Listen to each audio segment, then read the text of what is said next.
right, fellas, don't worry. We got plenty of time to get it all in. There's like 5 games that are terrible, so don't worry about it. But hey, this is the Deeper Dive. Welcome. Glad to have you all with us. My name is Dave Lochran. That fella there is Adam Shaw, and we've got a 12-game slate to talk about with Westbrook in a good spot, Harden in a good spot, Giannis and Davis facing off with each other with no Randall and no Mirotic. Adam, you wrote the deep dive today. We switched. Much appreciated. I needed to move things around. You chose to write the 12 gamer instead of the 10 gamer. That's on you and not me. How did it go? Usually you got a bit of a smaller slate. Yeah, I mean, there was plenty to write about. At least I didn't have to scrape the bottom of the barrel. I got a little bit later start than I intended on, so it was a little tougher. But most importantly, I just want to point out with us starting late, it wasn't my fault this time either. So I feel like that's important to have out there. This is true. I won't say it was my fault. No, I just meant more. It wasn't my internet connection. I totally agree with you. It wasn't Josh's fault either. We're not putting it on him. It was just no. I didn't mean anyone like personally. I meant it wasn't my internet. No, of course. Yeah. And then that is look, I would boast about that if I were you as well. I don't blame you whatsoever. Let's jump right into it though. We've got 12 games to touch on. And again, honestly, there are, I did the strategy show with Josh today. I did the early bird podcast last night, where we go position by position, but still there's a good handful of games, Adam, where it's kind of like either one player and that's it. And then you just kind of move on. So not too worried about it. I think we'll get it all in pretty easily. Yeah, no question. There's a lot of stuff where you might be looking at like a 1v1, and realistically, it's both guys are kind of useless outside of a lineup or two. Right. All right. Let's do it. And hey, if we get it all in before 6:00, those 2 thumbs down should disappear. How about that? No, I'm just listen. You don't have to like it. You don't have to like it. We're here because we like giving content out and enjoy doing this, and we enjoy having you guys watch the show. So let's do it. We got Charlotte, we got Cleveland. Kind of one of those games where I'm kind of meh on. Kemba Walker on DraftKings, nice price point, 8,400. But I guess the big thing here, Adam, and obviously we have a lot of injury news. We'll get to all of this throughout the show. As injury news breaks, we will circle back and get to that as well. But with this game, there are good. It's one of the. It's like, okay, someone might be a good play, but are they good enough for this 12 gamer?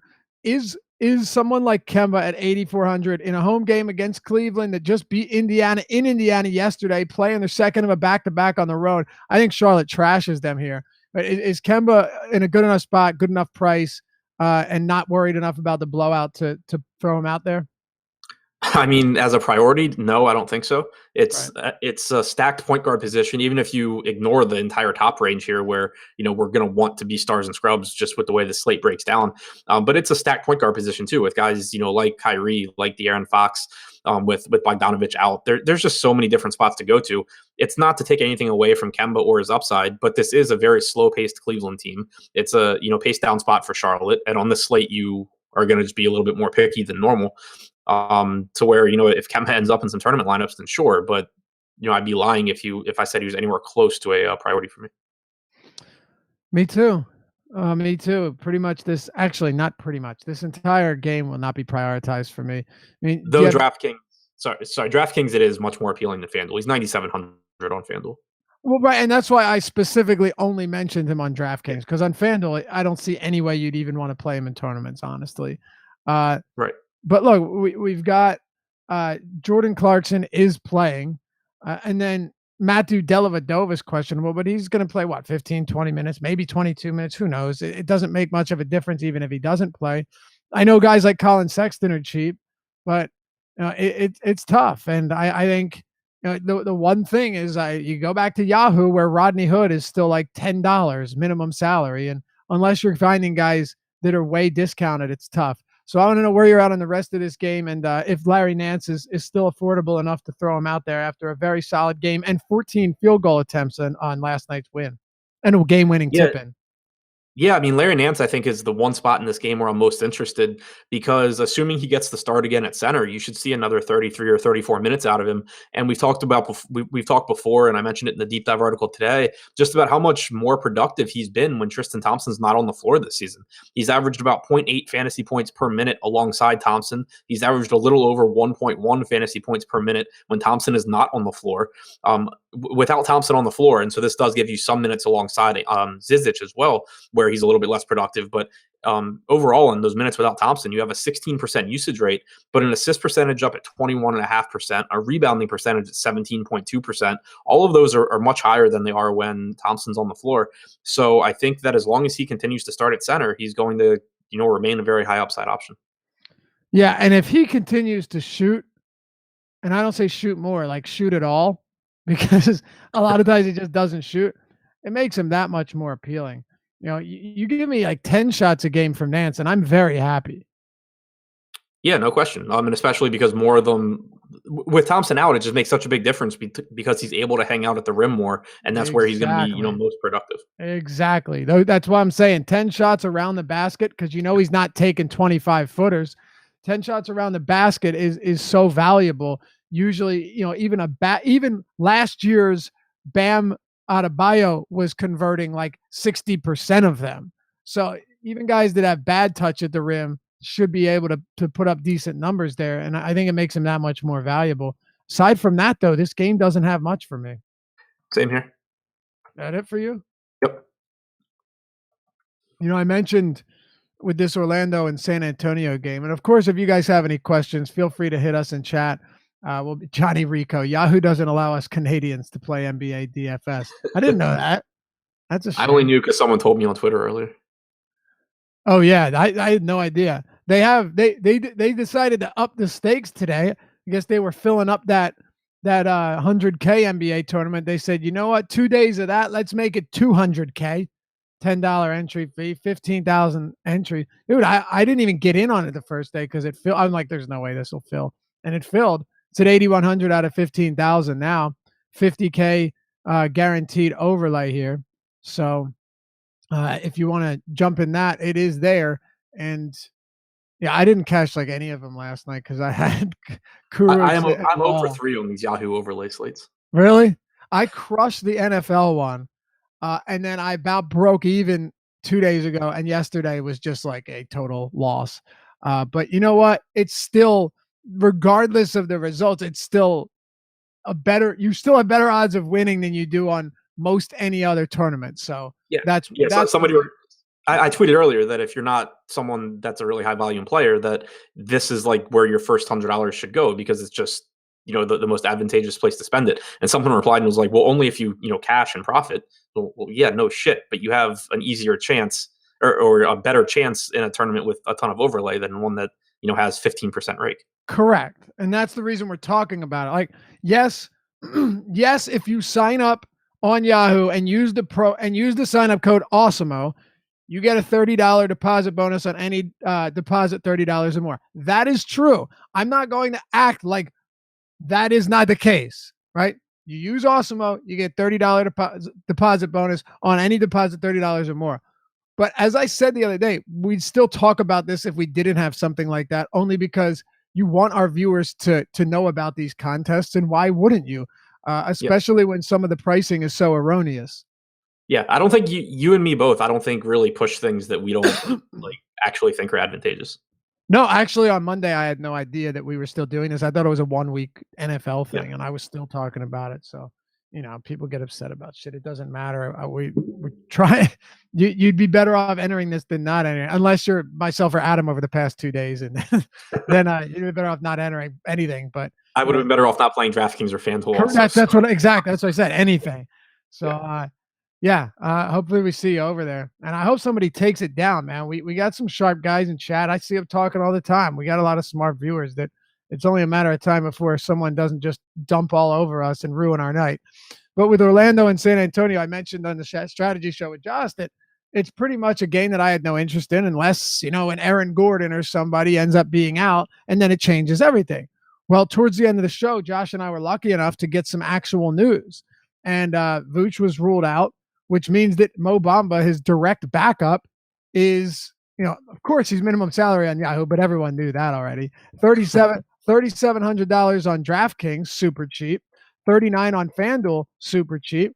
I mean, you have to look at him as the top point per dollar value on the slate, no? Yeah, I think so. I mean, he's averaged over a fantasy point per minute this season when he plays. He's not a usage monster or anything like that, but when you're talking about someone coming off the bench and joining the starting lineup, that's actually a benefit because you're not concerned about guys like Aaron Gordon or Evan Fournier cutting into the production that he was getting off the bench. It's more so that he does enough offensively, but he contributes blocks, he contributes rebounds. He does a little bit of everything while he's out there, and the price tag's just too cheap. You have a guy in LaMarcus Aldridge that you want Bamba's, defensive abilities out there anyway. So, like, I guess the only concern that I would have is that anytime there's always a risk when you're taking a rookie in like his first start and throwing him out there against a guy like Aldridge that, is just a very good veteran. There's plenty of things that can go wrong, Sure. but there's no one on a slate ever that you're confident nothing's going to go wrong. So definitely more, reward than risk here for Bamba. I was going to say, yeah, it's safe to say that's a risk you're willing to take. Right, exactly.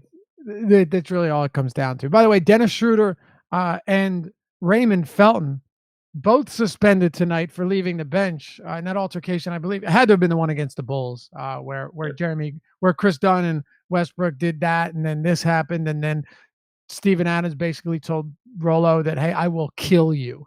He didn't say that, but by Rolo's reaction, it certainly seemed like it. We'll get into that, of course, later in the show, but there are some implications there for sure. Outside of Bamba, does this affect anything though, or do we just see another center backup spot where it's like Bamba gets Vooch minutes or close to it, and then say Jarrell Martin just plays the Mo Bamba role when Bamba's off the bench when Vooch is in the game? Yeah, I mean, I think Martin pretty much plays the Bamba role where he picks up like 14 to 16 minutes here. I think that so it's really tough to figure out whenever something like this happens with Orlando.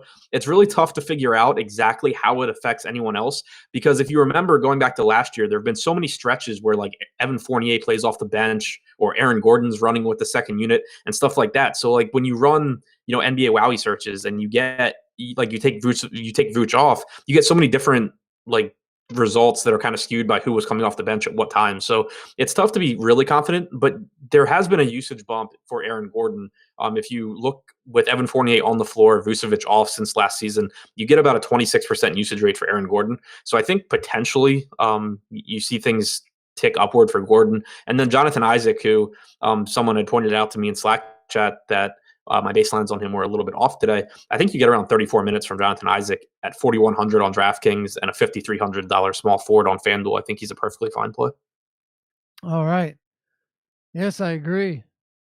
But Bamba clearly the guy here, and then outside of that, you got some secondary options, like you pointed out. On the San Antonio side, I don't know what. I don't really have much interest. Maybe there's someone that you like here, but I can't prioritize anybody for the Spurs. I think DeRozan's too cheap, but he's about it. Like he's 8,200 on FanDuel and DraftKings, which just makes the FanDuel price really, really appealing. Yep, he was the one guy we talked about this morning, just because he's too cheap. But also relative to the rest of the slate, someone being too cheap might not be enough to really fall in love with them tonight. You know what I mean? Oh yeah, for sure. He was just like the shooting guard that kind of stood out to me in that price range. Like it would be him or Beal, not on the second half of a back-to-back. Absolutely. Yeah, no, I get it. And, the Spurs are only 3-point favorites here. So low scoring total, but if it stays close, then it's not to say that DeRozan can't play 38 minutes with 30% usage. And if that's the case, then we all know what his ceiling looks like. So I'm with you there. I just don't know how often I'd get to him on this slate. Let's keep it moving here. Talk Philly and New York Knicks. The Philadelphia 76ers at home, coming off just a pathetic loss to the Spurs on the road. I mean, my God. Look, the Sixers aren't a bad team. They're just not a very good team. They're good. They're just not great, and they're not bad. They're good. And I'm a Sixers fan, but let's call a spade a spade. That's nicer than anything I have to say about my favorite basketball team. Anyway, they're 12-point favorites, a 228 total. I know Embiid's prices come down, but but with all of these other top flight guys on this slate, how do you prioritize them with Butler playing, the same amount of minutes? I really don't know that I can, because in addition to all the other really expensive guys that we'll talk about that are in great spots, we already talked about Bamba. We also have Greg Monroe getting a start. So two of the better per minute value options are at this position as well. I started to write about Embiid in the deep dive article because I haven't projected for a ton of points. I like the matchup. And then I just, sat there and thought about how I actually could get him into lineups without, intentionally just being different and doing it. And the answer was, I really can't. So it's really tough to justify or to prioritize Embiid from a positional standpoint or in comparison to the other guys in his price range. Right, that's where I'm at as well. Jay Kelly 13, putting a bed together for my son while listening. Hashtag DFS dad life. That a guy. That a guy. Love it. I can't do it. I can't really do it with any of them. What about Butler, who's 72 on DraftKings, 75 on FanDuel? The thing with him though is his usage is so scattered. It's crazy. One day he's leading the team in scoring and in field goal attempts, and the next day he takes a complete backseat role to Simmons or to Embiid or even like a JJ Redick at times. Anyone else on this Sixers team that you're interested in? Not as a priority. Like, Embiid's the only one on the team that I'm really projecting to like blow his price tag out of the water, but it's just tough because of the position. It would be easier with someone like Simmons or Butler because they're not centers, and on DraftKings they're multi-position eligible. But I just don't like either one as much. The reasons. It's the same thing you said about Butler. The usage has been all over the place. It means he has upside, but it means he's not someone I'm prioritizing on a 12-game slate in tournaments. And then Simmons' price tag is back up to almost 9K, to where, I think he's fine. But again, I can name a bunch of guys that I would rather play. Right. Yeah, that's where I'm at as well. And by the way, because we did a show earlier today, I kind of know how this is going to go, even though we've gotten a little bit more news. The first several games really don't have much, and then everything opens up. So hold on to your hats, fellas. It's coming. But it's not on these games. I on the other side, yes, you have Enes Kanter with Mitchell Robinson out. It's not the second of a back-to-back, so I think his minutes will be fine here. And he played a few minutes in the fourth quarter, but I really think it was just to give Cornette a little rest in that blowout. Played only 26 minutes. Kanter did, but Trier's out, Robinson's out, Hardaway's in, Dotson's in. What do you make of the Knicks here as 12-point road dogs? Not much that I like. I mean, Hardaway back, it takes stuff away from other players. Obviously, in terms of usage and in terms of minutes. Dotson being back is another body for Fizdale to run out there and make our lives miserable. It's just a spot where you're taking on a ton of risk from a rotation standpoint, and the fact that these players aren't really that good. So there's a ton of risk here. Like, Kanter would be the guy that I think is most appealing, but you run into the same issue where he plays center, and there's one mid-range center who I absolutely love today and would rather play than Kanter. So it's tough for me to get to anyone from the Knicks. Yeah, me too. Well, I guess we move on here. Yeah, we want to, I want to give us ample time to get to the good games because our listeners deserve that. And they don't deserve to listen to me talk about Moutier, who's priced well above his talent level. So, yeah. Maybe we'd have that conversation if Hardaway wasn't playing, and such, if Trey Burke was still out. But I mean, let's not act like Moutier couldn't start off rough. Burke comes in and Burke plays 28 minutes and Moutier plays like 22. We've seen it so many times. Yeah, I'm just going to try and avoid making fun of guys like that because every time that we both do, they go nuts. Right. You're not wrong. That is basketball. I tweeted yesterday. It's just such a funny sport. Jamal Murray's career high in assists prior to last night was 10 in a game. He had 13 in the first half. Yeah. Now, we both liked him. Like, he was a good player. That wasn't me saying, oh, I'm so mad. No, I had some Jamal Murray, but more so saying a guy could have 20 potential assists in a game and have 3 assists, or 20 potential assists and have 17. Like, sometimes everything just goes for or against them. And last night, everything went in Murray's favor. Yep. Oh, and by the way, it was like a George Kittle performance. He had 1 assist in the second half. That's still one of the more ridiculous stat lines. Yeah, what, Kittle's or Murray? Kittle's. What was it, 210 and then 0? Yeah, 210 and 0. 4 yards short of breaking the tight end receiver. And he doesn't get it. I know. Like, throw the Unbelievable, man a screen. right? Unreal. Like, yeah, I don't get it. Anyway, let's keep going here. Boston Celtics at home in TD Garden hosting the Phoenix Suns, currently riding a 2-game win streak. That's right. The Phoenix Suns with 2 straight wins since the return of old Booker there. They're 11.5-point favorites, the Celtics, 223 total. I mentioned to you when they played Atlanta, my one biggest concern with Irving is that in blowouts, Brad Stevens won't just like limit his last rotation or not give it to him. He'll limit his second or his third quarter rotation. And instead of playing like 10, 8, 9, or 10 minutes, he'll play 6 minutes and never come back out. And he ends up playing 23, 24 minutes, which we've seen so often in blowouts. Actually, 2 of his last 4 games where they've blown teams out. That would be my concern here with the Boston Celtics and Kyrie Irving and the like. Yeah, I mean, that's certainly the concern. The flip side of that is that he's just such a focal point for this offense that it's not really it's not unusual for, even if the game blows out, for him to just have a game where he, still does really well, like the Atlanta game where, yeah, Sure. he played 24 minutes, but you can't tell by looking at his score. It would have Yeah, been but really nice if he he had played would have more. he would have had 60 Right. plus in that game. Yeah, yeah. I mean, obviously, it would have been a lot better if he played more minutes. But point just being that if the game does blow out to the point where he plays, 24 minutes, there's a really good chance that it's because he had a very productive 24 minutes, and it doesn't, kill your night. So I just really like Kyrie here because we've seen him, be more aggressive and just be better over the second month of the season as compared to the first. He's averaging about 1.35 DraftKings points per minute, has a usage rate up over 32%, sees a little bit of a boost without Horford out there as well in terms of his assist percentage, which already is up around 30%. And, it's just a pretty appealing price tag, right around $9,000 on DraftKings and FanDuel. So I have no issue going to Kyrie. Like, the only concern I have at all is the fact that the Suns could just get killed.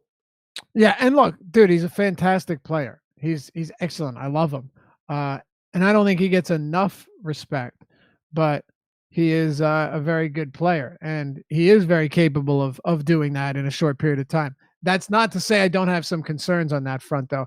I will say, uh, if I'm playing Irving, say I'm playing a decent amount of him, I am going to want some Devin Booker on the other side because if Irving's going to have a ceiling game, and again, I'm not huge on correlation. I said it this morning. In football, it's different. If a team goes down early, you know that they have to resort to the passing game, unless you're Doug Marrone and you have no idea how to coach and you run the ball 30 times, 30 times in the second half, despite being down by 15. That dude just blows my mind. But in basketball, regardless of the score, you still have to shoot. So the correlation is not always going to be there. Uh, the cause and effect. With Booker, though, I do think, and he actually went out and hammered them earlier this season. Around the same time, Murray crushed them for like 42 points. I do think that in Irving lineups, playing Booker is not the craziest idea, but more so if I'm playing Booker, I almost certainly want Irving in those lineups. I just feel like if this game stays close, it's really hard to see. It's really hard for me to see a way that Booker doesn't have a really solid game. Yeah, I agree with that. And I really agree with your second point about being more interested in pairing Booker with Irving than Irving with Booker, if that makes sense. Because Correct. yeah, because like Kyrie can give you 45 points in 25 minutes. Devin Booker sucks. The entire Phoenix team sucks. You're upset that the game didn't stay close, but you're still fine with your 45 points from Kyrie. You Yeah. don't need any of those terrible Phoenix scores messing up your lineup. But if Booker goes out there and scores 50, Kyrie's probably playing 32, 34 minutes, and Kyrie's probably scoring 50 himself. Correct. Exactly. That's kind of where it's at. This game, aside from those two, though, once again, it's kind of a wash for me. Maybe I'm missing something, Adam. No, I'm Gordon Hayward's projecting pretty well for me. I have him, if the game stays close, playing around 30 minutes. And I think he's a little cheap. He's going to be, 0% owned. So it's not a priority. It's just something worth pointing out that if this game does stay close, you probably get an unowned Gordon Hayward playing more minutes than he's priced for. Rodro Green says, never thought I'd enjoy listening to a guy with those things in his ears, but you, sir, have a very likable voice. Thanks. It's all the Newports over the years. By the He way, probably thinks they're earrings like everyone else does. I was gonna say, does he know that they're just Apple AirPods? Or I don't know. They're not. Do people think I'm wearing gauges? They look like hoop gauges. Is that what it looks like? Yeah. That's great. I'm curious to know if he had any idea that they're just headphones that are really, really phenomenal, man. Like, you should get these. Just saying. Anyway, um, let's move on. Anyone else from Phoenix? No. Okay. Toronto, Kelly Oubre being back just mucks up that rotation. yeah, big time. Or making his debut. Yeah, not being back, just being there. Toronto, Indiana. You've got the Toronto Raptors 5-point favorites, 209.5 total. Pacers coming off that disappointing buzzer loss to the Cleveland Cavaliers. Oladipo not exactly having his best performance at the line or overall in that game. That was a dismal performance from Oladipo. 1 for 6 from 3, 4 for 15 from the field, 3 for 6 from the free throw line. Missed some crucial free throws. The thing here though, Adam, is with Kyle Lowry, he is out. Serge Ibaka is out, so things open up. But I still can't prioritize Lowry here, or I'm sorry, Kawhi here. It actually comes more down to the front court for me than it would Kawhi Leonard. What about you with Toronto?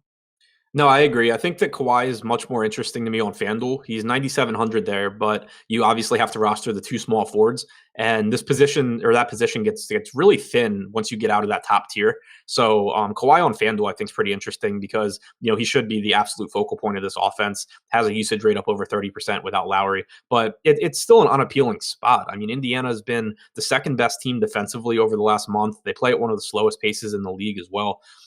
So it's still tough to prioritize Kawhi, and so I'm with you. It's more the bigs that I'm interested in. Yeah, everyone saying, "Oh, I thought you had gauges in your ears. I thought you had gauges." Oh, that's great. No, not gauges. They're phenomenal, fantastic, excellent, recommended AirPods. And no, I didn't put black tape on them. They're the skins. They're skins. I bought them. I didn't put. It's not electrical tape, if that's what you're asking. They actually look pretty cool and come out pretty nice. If you're not on camera and people think that I just walked out of Hot Top, does Hot Topic still exist? You would know, man. Hold on, let me show you my parachute pants. You remember that? Yeah. I'm gonna open next show with some Marilyn Manson. No, that's not me. I can assure you, dude. Who wears a backwards hat all the time? And I don't know. Come on. Are there goth basketball fans out there? Maybe. I'm sure there are. I'm sure. Backwards hat engages would be like half the people I went to high school with, probably. Yeah, but you went to high school a long time ago. Yeah. That's what I'm saying. You're right. Back then, it was pretty normal. Nowadays, you never see that. Yeah, that's a good You point. never see it. All right. Maybe you do. Hey, we're different areas. I don't know. I don't know. So anyway, let's go ahead and keep it moving here. Greg Monroe. I don't know what to make. I mean, obviously, I like him. I don't want to give the wrong impression there. I like Greg Monroe at a really cheap price tag. He's been, a 1.1 fantasy point per minute guy basically for the last 2 years, regardless of where he's playing. The thing that concerns me a little bit is that he has not played more than 22 minutes in an NBA basketball game, including the preseason, since April 20th when he played 23 minutes for Phoenix. And he's facing an Indiana front court with Miles Turner and Sabonis that can make him look pretty stupid defensively. So I'm not completely sold on Greg Monroe getting like 28 to 30 minutes here. But if he gets 22 to 24, I still think he ends up being fine at that price tag. The point is just that in tournaments, if he's going to be really, really popular, then that's something to keep in mind, that you can leverage against that by playing more Pascal Siakam and less Greg Monroe or something like that. Thinking this game maybe goes a little bit smaller. They put a better defensive team on the floor with Siakam and OG maybe instead of Greg Monroe. So I just think there's a little bit of risk at the minutes totals that I'm seeing him projected at by some different sites. But I still think that he's a perfectly fine point per dollar play. Yeah, I feel like, yes, you are right, Ian. You're right. That's where it all goes to. So here's the thing. It'd be a lot easier to justify Monroe if Mo Bamba wasn't like such a superior play. Yeah. So I mean, do you have the ownership in front of you? I'll pull it up because I I don't was in the disagree. process of pulling it up. He is starting, right? So, Right. and Greg Monroe has always been a guy, even at an older age, that is capable. Like, here's the thing: if Greg Monroe plays 22 minutes, if you told me that Greg Monroe was locked into 22, 24 minutes, I would really have no problem playing him. I really would. No, and I want to play a lot of like Bamba plus Monroe and then just jam in guys at other positions. I'm perfectly fine with that. My point is just if hypothetically, let's say Greg Monroe is going to be like 60% owned or something, it just wouldn't be shocking to me if he does play 22 to 24 minutes. He gets you 26 to 30 fantasy points, which obviously is perfectly fine, but it's not really slate breaking, and you probably have an edge if you just constructed your roster differently and got like a Capella in there or something. So yeah, I mean that's my only point is that I don't think he's like locked into these minutes like I've kind of gotten the impression that people think he is today. If I have to choose between Bamba and Monroe minutes, I'm guessing Bamba plays more. Right. Yeah. I hear you, and I feel like I feel like also another thing is it's definitely not just because someone's starting doesn't mean they're locked into this many minutes. We've seen that so often where a guy, like, how many times have you seen a player, and this obviously you're not going to count, but just to make a point here, and this is not to say that I won't have some Greg Monroe. I'm telling you right now that I will. It's just me letting you know that I'm also a little bit worried about it, right? Again, on Yahoo, where Monroe is minimum salary, you play him and you pair him with like a Mo Bamba. Yeah, it takes away the center and a utility, but it doesn't really matter that much because there's so much good talent elsewhere. But you see it a lot where a player, we've seen it in Minnesota with Okogie, we've seen it with centers all the time, where they play the first rotation of the game, maybe 8 minutes, and then they don't play again until the second half, and they play about 8 minutes in the first rotation or the first half, and then they don't play again. Right. And I would just feel a lot better about Monroe's minutes here too if it were a different team he's facing. Like Monroe and Sabonis can just make life pretty difficult for him, I think. So Ricky Domity said they have no one else to guard the bigs, Laffy. He's locked into big minutes. But that's under the assumption that Greg Monroe is a good defender. Right. Is playing Siakam at the 5 going to make you worse defensively than playing Greg Monroe? I mean, I don't think so. I'm actually glad Ricky brought it up because we talked about it this morning too. This is a team that with Joval out is lacking like actual bigs, but I don't know. Is it that big of a deal here? I really don't know. And if you are someone that doesn't think he's going to get a ton of minutes, do you think that Miles Turner becomes a better play? I do think Miles Turner becomes a better play. But okay, so just even talking about like needing Greg Monroe, Pascal Siakam is like bigger than Domantas Sabonis. He's like an inch shorter and he weighs 20 pounds more. So that's not a guy that you have to have Greg Monroe out there for. And Miles Turner is, he's bigger. He has, 15, 20 pounds on Siakam and a couple of inches, but it's not like he's, he's not Andre Drummond in there either, where, you need Monroe's size. Like that's what I was saying, where I'd feel better about his minutes if you were facing a different team because you don't need his size here. Right. I don't know. Maybe Chris Boucher. Maybe he's a guy, but he's 6'10", 200. It's not like he's a hulking center either. Right. So, but yeah, I mean, and you said it and I said it, like, this isn't saying don't play Greg Monroe. It's right. Going into the show, it's very clear that everyone loves Greg Monroe. So just trying to bring you the, like, don't be the person on Twitter at like 9 o'clock going, I can't believe Greg Monroe only played 22 minutes. Right. Like, it's a very, very reasonable outcome.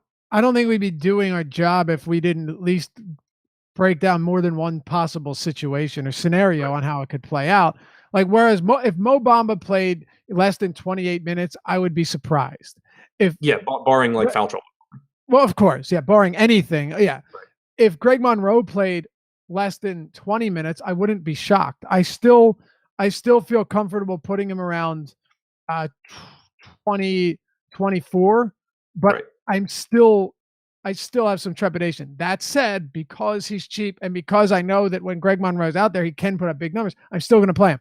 Just as you put it, would not be surprised if the stars didn't all align tonight and Greg Monroe didn't get huge run. That's all. Right. Yeah, I haven't projected for 24 minutes. If he played less, I don't think I would look and be like, holy shit, I didn't see that rotation coming. Whereas if Bamba just plays like 18 minutes, I would be like, yeah, that's just not something I envisioned happening. And Jarrell Martin just smashes. Right. Yeah, not cool. Where are you at on a 1,500 or 50? That would be nice. $5,700 Pascal Siakam. I love him. So do Really, I. really like him here. I expect him to get playing time at the 5 just because they don't have the bodies. He matches up fine with Sabonis, and I think that maybe he goes a little bit overlooked with people playing Monroe. I mean, I think you just get monster minutes from him here as well. So he's actually probably my favorite play from the Raptors. Yeah, agreed. Adam, and then we'll move on here. Where is it? I found this one to be entertaining. Adam Burst. Without Lowry and Ibaka, they will need Greg Monroe's offense. Lowry has done nothing offensively this year, and what he has done as a facilitator is not something that Greg Monroe can fill the void with. No, you know who is a good facilitator though? Pascal Siakam. Pascal Siakam. Yeah. Yeah. And moreover, with Serge Ibaka out, look, Greg Monroe is still going to shoot when he's out there. Like Greg Monroe's probably going to have 25% usage, if not higher, when he's on the court, which is why we're playing. But I doubt Nick Nurse is like, shit, man, if I don't run Monroe for 30 plus, we're screwed. Right. If that was the case, he wouldn't play 3 minutes a game when everyone's healthy. I was going to say, if Greg Monroe were as good at basketball as YouTube chat seems to think he is, he wouldn't have bounced from the Bucks to the Suns to the end of the bench for the Raptors. Right. Getting blowout run on a good day. Right. Right. That's all. We all love the guy, like as a player when he gets the opportunity. Yeah. Just trying to temper expectations. I am playing him though.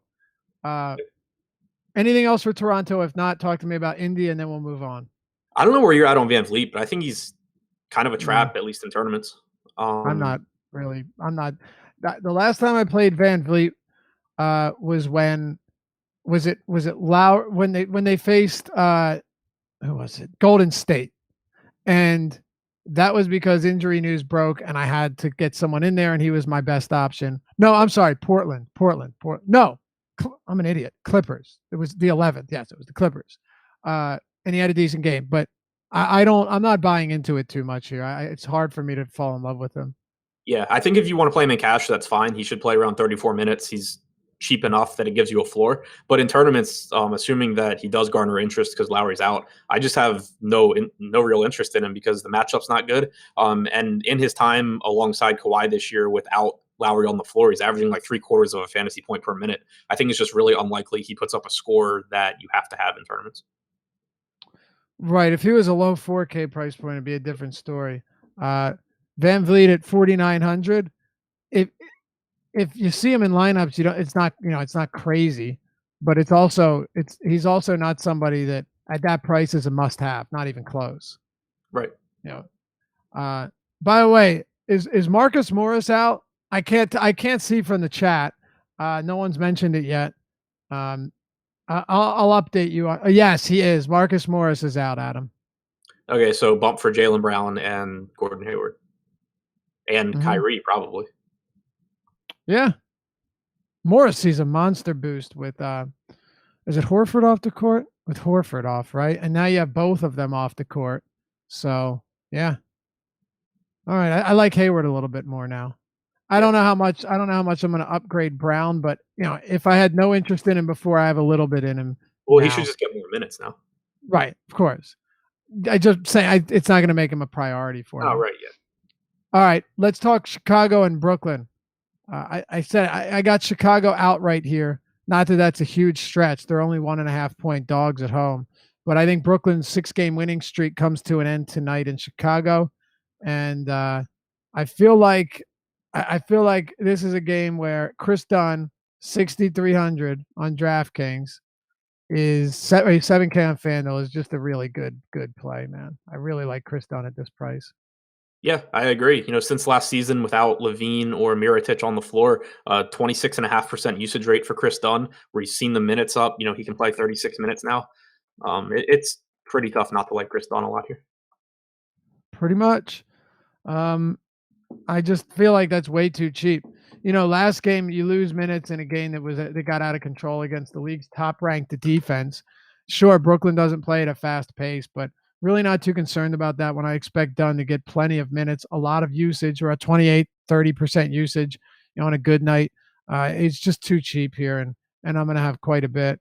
In terms of his price on FanDuel 7K, 18 on Yahoo, that's also very, very reasonable. So those two sites, I think he's most preferred. Anything else for Chicago? Wendell Carter in tournaments on DraftKings, I think, is interesting just because he's cheap and people won't play him. But if he can manage to somehow stay out of foul trouble, he should get 26 to 28 minutes here against just an awful rebounding front court from Brooklyn. I mean, he's a productive guy on a per minute basis. There's obviously a lot of risk, but I think the price tag's appealing. Lauri Markkanen more of a cash play than a tournament play just because his price tag's gotten to where he's just not a volatile enough player to where I'm confident in him giving me like 50 to 55 fantasy points, but he certainly can go out there and get me, 35-ish. He has a 28% usage rate this year. But Dunn's easily my favorite guy. Yeah, me too. Aside from that, I'm kind of pumping the brakes elsewhere. I wish I could play $4,800 Wendell Carter Jr., but it's really tough, man. Combine the foul trouble with what seems to be hitting a rookie wall to what seems to be Boylan not really loving this dude from what definitely is not appears to be, but is certainly Portis back in the rotation and just more bodies in the front court. I wish I could, but it's tough. What about Brooklyn, Adam? Not a lot of not really anything that I'm prioritizing there. I mean, same thing we always say about Russell and Dinwiddie. Dinwiddie's playing really well, gets a bunch of minutes, or is getting more minutes now. Russell's minutes are kind of all over the place, but he's the one that has that 50 to 60 point ceiling when he's playing well, as we saw last night against the Lakers.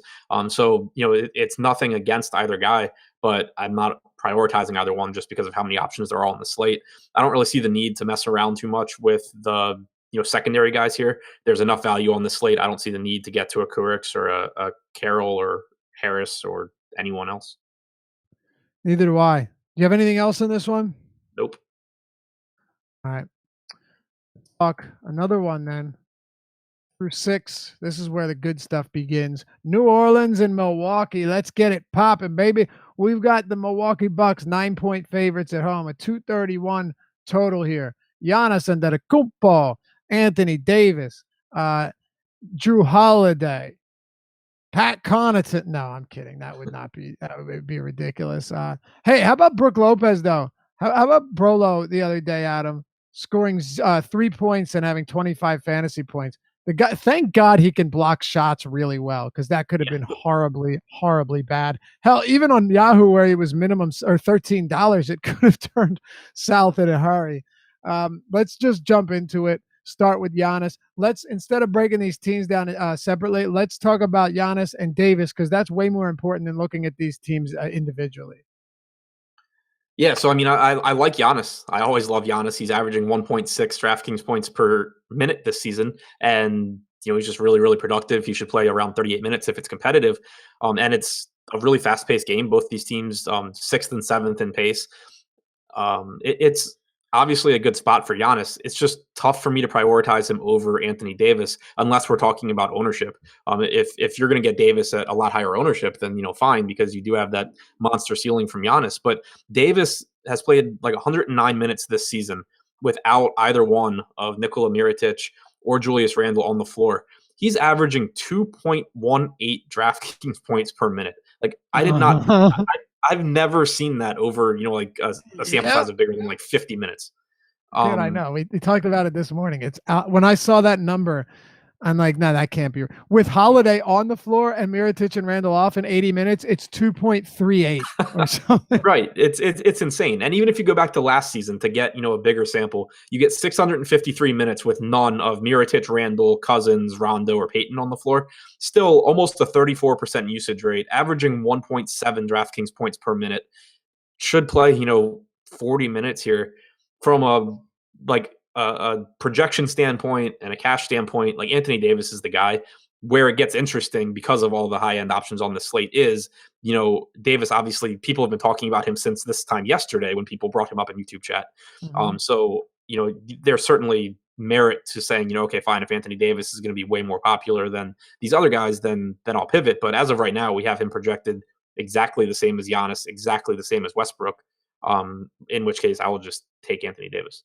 Yes, 100%. I'm one of those people that thought people like the flavor of the week, the new play when someone's injured, right? So you get Mirotic and Randall both hurt. It's like, all right, well, everyone's going to jump on Davis, but I think a few things factor into this. One, he is the most expensive player on DraftKings by $500. He is the most expensive player on FanDuel by $800, and on Yahoo, looks like we got something right here. He's the most expensive player by $2. Yes, that's right. $2 more expensive than James Harden. Not one, but two. But also, you have Giannis at home against the Pelicans. You have Harden at home against the terrible Washington team, and you have Westbrook in the fastest paced, highest projected scoring game of the night against the Kings. So it's not like you have Davis and nobody else. You have Davis and three other guys that legitimately all have 80 plus fantasy point upside, which is why earlier in the show I say I have trouble loving Kawhi Leonard or some of these other guys that are in that 9K range, or even a Joel Embiid here. Yeah, exactly. Same thing for me. And that's why the ownership's so important to me. Normally on 12-game slates, I'm more willing to just play the guys that I like outside of a few clear spots. But here it's these guys all have just monster ceilings in their phenomenal matchups. So if as we get closer to lock, ownership projections do start to skew towards one guy just being more popular than the rest, then by all means, I think the first thing you should do is start playing the other guys. But as long as they're all, basically grouped together, I think Davis is the top guy. Who would win in a fight, Anthony Davis or Giannis Antetokounmpo? Giannis, not even close. Really? You think so? In like I mean, in just like in like a no rules. I'm factoring perceived pain tolerance into this, but yeah. I thought you were gonna say I'm factoring pace into this. Yeah, what are you? Come on, dude. Can you not talk DFS for 1 second? All right, interesting. I don't know. I mean, the thing is, Giannis could swing from around the block and hit Davis on the button.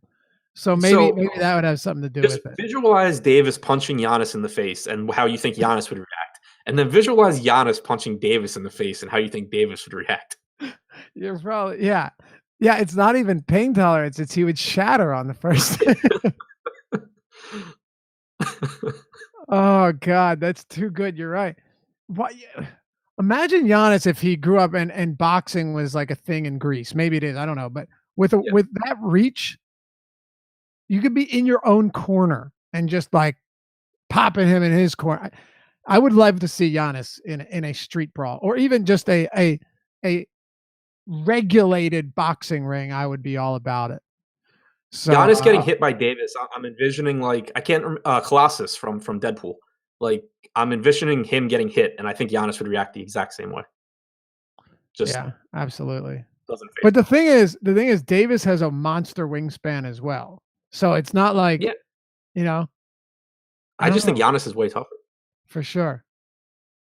Bro. So AD an inch shorter, but 3-inch wingspan advantage. So yeah, look, but I think you're right. When you're made of glass, you could have a tough time getting that done. Which brings me to the next point. You guys know, and I'll try and make it quick so we can get through all of these. It is the 24 days of giveaway here at awesomemode.com.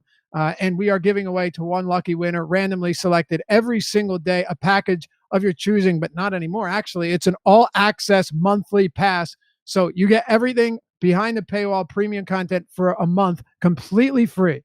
And all you have to do is like the video. And after it's done, comment in the comment section below. And you can be entered to randomly win, or to be the winner each and every day leading up to Christmas, when we give away an all-access yearly pass, a full calendar year, value of $700. I'm looking forward to see who wins that. Pretty excited about it, actually. All you got to do is like the video and comment beneath. You can do it on every single stream throughout the day and get entered 4 or 5 times, 6 times in one day if you would like, if you are disciplined enough to do so. Today's question, it's not who would you least want to fight in the NBA? Who do you, not who you think you would just get smoked by. Remember, put it in the comment section below. But if you had to fight one player in the NBA, who would it be? Like, who do you have the best chance against of winning? I'd probably take most people might say like a Dellavedova, but he's a scrappy fella. Yeah, JJ Barea is the same way. I would not fight JJ Barea. Right. I'd say Markelle Fultz. Yeah, that's a good one. Yeah, I mean, like the first thing I thought of was someone who's like small. So Barea was the first one that came to mind, but Right. yeah, wouldn't want to go there. Fultz is a good one. Um, yeah, I guess Fultz would be a good one. There's got to be a couple in here that are just like, yeah, I think I could actually take them. You know, Muggsy Bogues, Muggsy, maybe. I Nate don't know. Robinson. We had some awesome. No, Nate's fierce, man. Yeah, He's yeah, so yeah, stocky too. Like if he yeah. gets you, The you're big dude. done. Yeah. Uh, but hey, by the way, your answers from yesterday in the comments, I read them all. Some of those were really good, and some people even like listed out a number of them. So, who, if you were put into a ring against someone in the NBA, hey, but you could pick who it was, anyone on any active roster that is still playing today, who would it be? All right. And like the video. You got to like the video as well and comment below. Even if you have a subscription and you are a member, put that in there anyway because it's fun and we enjoy it and we read the good ones on the next show. Where else in this game, Adam? So, I mean, Drew is obviously fine, but nowhere near as interesting as Anthony Davis is. From the Milwaukee side, though, Chris Middleton's still one of my favorite plays when you factor in price tag today. I put the numbers in the deep dive article today, but so we're going to get 33 34 minutes out of Chris Middleton, assuming the game's competitive. The price tags are cheap. Over the last month, he has a 24.5% usage rate. He's averaging 0.94 DraftKings points per minute. So even if you just look at that and you take the minutes he's going to play, you don't factor in matchup, you don't factor in anything else, he still ends up being a perfectly fine play at his price tag.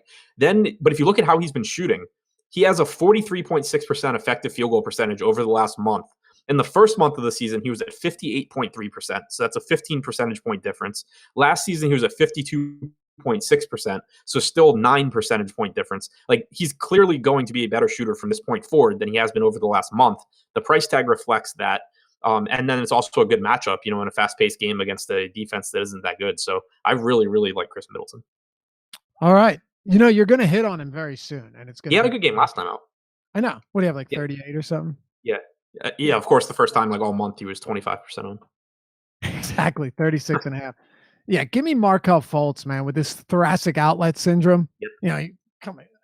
Like, there's not. I got you, man. I got you. Let's move on. Unless there's anybody else, I think we hit on the big ones. I don't think Lopez is the worst play either, just because he's still very cheap. Aside from that, though, I think we can keep it going here. Diallo, yes or no? Very quick. I'm saying no. I wanted your take on that too. He's another one. I have no confidence in him getting these like low to mid 20s minutes that I'm seeing Me everywhere. neither. And DraftKings bumped this price again. Yeah. If he's very cheap, play him. I have no problem with that. But I have him behind Bamba and Monroe. On DraftKings, where he's 4,500, I'm really just not that interested. We've seen scenarios where he should get more minutes, and he seems to be capped. So It's just not a matchup where there's a lot of utility in them playing Davis and Diallo. Like, why wouldn't you just play Hill at the 4? Exactly. All right. Couple games left that I'm gonna bounce out of order here. Okay, I'm gonna go out of order, and I have a purpose for this because I want to get to the good ones and make sure we do. Utah and Golden State. Golden State 2-point favorites, 225.5 total. This is a game that I really just don't have much interest in. I know some guys are cheap, but it's still hard for me to get there. Maybe sprinkling them in the tournaments, but I think that's where I'm finishing. Yeah, not a ton that I love. I mean, Steph Curry at 9,200 on FanDuel in tournaments should not have much ownership because of the matchup, but clearly has all kinds of upside. So that's fine. But same goes for Kevin Durant at, I believe, 9,200 on FanDuel. But yeah, nothing that is a priority for me. All right. And either side, nobody that you really that we need to spend time on. All right. And remember, you can hit us up on Twitter at ShipMyMoneyDFS, at Laffy_D. Our handles are right there, or in Slack chat. And if you're not in our Slack chat, if you want to check it out, all you got to do is use the promo code Deeper Dive, one word. Go to the homepage, awesemo.com. Click join now. Choose your package. Make sure to choose the add-on for Fantasy Cruncher so you can see everything we have to offer. And you'll be able to get into Slack, all of our tools, you name it, entire week free of charge, nothing that you have to pay. Use the promo code Deeper Dive, one word, when you check out. If you want to ask us questions in Slack chat leading up to lock, that's another place you can do it. All right. And then I'll go out of order once more because I want to get these out of the way. Portland and Memphis. Portland at home here, 6.5 point favorites, 201.5 point total. Go ahead, Adam. I actually completely forget, like, not even joking, forgot this game was on the slate. An M special, huh? Yeah. Good old Manny special. Yeah, I don't have anything from this game either, and I don't think you need to. I don't see the need. Conley is expected to play. Maybe Mac would have had some interest, but other than that, uh, I don't see it. And again, if you think we're missing something, you can hit us up, and I'm happy to break them down for you once we get done the stream. And live before lock coming up after us, they'll hit on everything and get to any news, of course, that we have yet to get to. You've got Eddie and Chris coming up from 6 to 7 p.m. Eastern time, following the deeper dive. All right, Adam. One more here, Detroit, Minnesota, and then we'll close it out with Houston, Washington, and OKC, Sacramento. Minnesota Timberwolves are 5.5-point favorites with a 216.5-point total. Jeff Teague is out tonight, which means Derrick Rose is likely to get good run. My question to you is, how much do you like Rose, and do you have him above Chris Dunn? Because I have Chris Dunn above Derrick Rose still. Yeah, I mean that's what it really comes down to is Rose versus Dunn. I do love Derrick Rose. I'm looking at how I have him projected now. I would say that I play Rose in cash just because I expect he'll be the higher owned of the two, and it's not a big enough difference where I think there's an edge in fading the field. So really in cash I'd play the higher owned one. In tournaments I'd play the lower owned one. I think it's that close. They're basically like the same for me. Okay. Yeah, I have done a little bit higher. I don't mind having them both in the same lineup either. It's not No, not at all. something I'm concerned about. I like them both. With Towns, I don't dislike Towns. How much will I get of him? It depends if I want to play a full stars and scrubs lineup. Where are you at on Towns and the rest of this team? Yeah, I mean, same thing for me. Like, I obviously love Towns as a DFS player. I play him almost every slate, but the same issue we had with Joel Embiid as far as roster construction goes, we have with Towns. And if I am making a contrarian lineup where I'm paying all the way up at center, I would rather get to Embiid than Towns. Right. Yeah, I like that too. I think that makes sense. I think that makes sense. Sure. Anything for Detroit? No. I mean, yeah, like Drummond and Blake, obviously they're good. They're fine. Like they can go score 50 plus, but they're just not priorities. All right. Demo too. I would definitely stomp a mud hole into Eric Gordon's back. He looks soft. That's one way to put it. I think with Griffin and Drummond, I would prefer the cheaper guy here. The problem is all of the best value is at center tonight, which makes all of these guys that much more difficult to play. You know? All right. Yeah, no one else other than that. This is not a Detroit team that really has all that much appeal. We'll get to OKC Sacramento last because we're going to spend the last time we have on that and get it in. Houston, Washington. Washington just lost on the road to Atlanta. They got a second of a back-to-back on the road against Houston. Houston playing better. They're 224-point total. Houston, 11 double-digit points, 11-point favorites here. Harden in a phenomenal spot if this game stays competitive. Trevor Ariza, as we predicted, played 38 minutes yesterday. He was easily the best point per dollar guy and the second best overall fantasy scorer on Washington. So let's bounce around here, get to the guys we like, and obviously Clint Capella with this outstanding rebounding matchup against Thomas Bryant and the Wizards. What do you got for Houston? Yeah, I mean, so I mentioned earlier that there was a mid-range center I loved and it was going to make it hard to get to Cantor, and Capella's that guy. Fourth most offensive rebounds per game in the NBA this season. Fifth most offensive rebound opportunities. Washington has the lowest total rebounding percentage over the last month. They are allowing the third most, or actually tied for the second most, offensive rebounds per game. It's a fast-paced team that, so it's more possessions for Houston. They don't rebound well. There's no reason to expect Clint Capella not to just go absolutely nuts in this game. The only issue for him, and it's the same that we'll talk about for James Harden, is that Washington's just really, really bad. It's a tough spot for them on, second half of a back-to-back at Houston. All the reason in the world to think this game ends up not being competitive, but that's also not really a novel thought process, and a lot of people will think the same thing, and you'll probably see lower ownership on Houston than you would if this were a 3-point spread. So in tournaments it's still really, really appealing, because if you get 36 plus minutes of Capella here, there's just no way that he doesn't wreck this Washington front court. Yeah, I totally agree, and I think Harden can eat him up as well. The difference is with Harden, there's a lot of other guys. I want to ask you quickly, just if you were playing 3 lineups on DraftKings and you had to play one of Giannis, Davis, Harden, and Westbrook in each one, but you can't play the same in each and you can't play them together, which one is the odd man out? Westbrook. Okay. I think Interesting. it's either Westbrook or It's Giannis. not easy. Yeah, it's not easy. Yeah, It's not easy. it's either Westbrook or Giannis because I think Harden's going to be the lowest owned, and he 100% can score 100 points if this game stays close Yep. somehow. And you're actually that's not hyperbole. No, yeah, not even really Yeah. Joe. I think he scored 90 against them last time, but that was without Paul. Yeah. But whatever. And overtime. Right. But Yeah. So it would either be Giannis or Westbrook. Probably okay. Westbrook. Someone mentioned in chat, don't chase the 6 steals from Ariza as we bounce over to Washington here.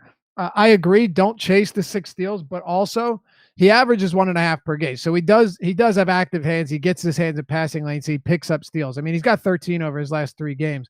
But another thing is with his fantasy point per minute average, it's not very good. It's like 0.78. If you got a guy under Scott Brooks that's playing 38 minutes, well, that's still averaging out to around 30 fantasy points in that span. So at 4,500, Trevor Ariza is still a good point per dollar play. Really quickly, what do you have on Washington? And because I want to get to OKC Sacramento. Outside of Ariza, I have nothing unless you are playing, this is the spot where if I play James Harden, I think it's a really good idea to have like a Bradley Beal. Okay. And you do have a decent amount of Ariza? Yeah. I mean, 4,500. It's just, it has nothing to do with what happened yesterday. No, of course. No, it's the fact that we know he's playing a lot of minutes back to back, but I don't think Scott Brooks gives a shit. I don't think Ariza cares. I don't think Brooks cares. Yep, that's why they signed him. All right, let's get to the big one. OKC, Sacramento. No Dennis Schroeder. No, the hell is his name? Raymond Felton. First, I like Westbrook a lot. I'll just get it out there now. He's struggling to shoot, but it'll come around eventually. This game's going to see a ton of scoring. But what do you see happening here? And I hate to keep you short, but I want to get it all in. What do you see here happening with Westbrook or with no Schroeder and Felton, if you want to consider him in the mix? Yeah, I mean, I think you should see more minutes for Westbrook. I'm not really sure where else the point guard minutes go. That's both of their backup point guards. So not really sure what we'll see for the rest of those minutes, but I think that you could see, maybe 38 from Westbrook, 40 from Westbrook, which, obviously makes him a really good play. Love Paul George, or like Steven Adams. Can't get to Steven Adams though, but love Westbrook, love George. All right. How would you rank Ariza, Bjelica, and Covington on FanDuel? They're all 5,800. Good question from Trent. Probably it's Ariza, Bjelica, Covington. Yeah. Okay. With OKC, for me, it's Westbrook, and I don't really have any love. I guess Adams is okay, but I don't love him. Do you have anyone else from OKC that you like here? Paul George. Okay, Paul George. For Sacramento, Bjelica is still way too cheap on DraftKings. Look, I don't expect Jaeger to do this at home again, what he did, and just screwing everybody. Bjelica, $12 on Yahoo. Even on FanDuel, he's fine. I like him. I think De'Aaron Fox has a good game. How much of him will I be able to get? I don't know, but I do like De'Aaron Fox here. I expect a very big bounce back from his 0.75 fantasy point game. Close out the show, Adam. Who do you have for Sacramento? Yeah, I'm with you on De'Aaron Fox. I think that Bogdanovich being out should lead to more solidified minutes, maybe a couple more minutes for Fox as well. You were getting some backup point guard run for Bogdanovich, but he healed his minutes, obviously more secure now. So it's a very tough matchup, but the pace is really nice. You mentioned Bjelica, especially on DraftKings. That price point's really nice. I think he's fine on FanDuel as well, but 4,800 on DraftKings is just too cheap. All right, that'll do it for us. We love you guys. Thanks for hanging out with us tonight. Best of luck. We'll see you back here tomorrow on the Deeper Dive short slate. And remember, hit a like if you enjoy our content. We really appreciate it, and it helps us out a ton. Subscribe, hit the notification bell, and comment below. Who is the player you would pick to fight if you had to pick someone actively in the NBA? Get a chance to win in our awesome 24 days of giveaway, our gift from us to you this holiday season. Good luck. We'll see you tomorrow. Peace.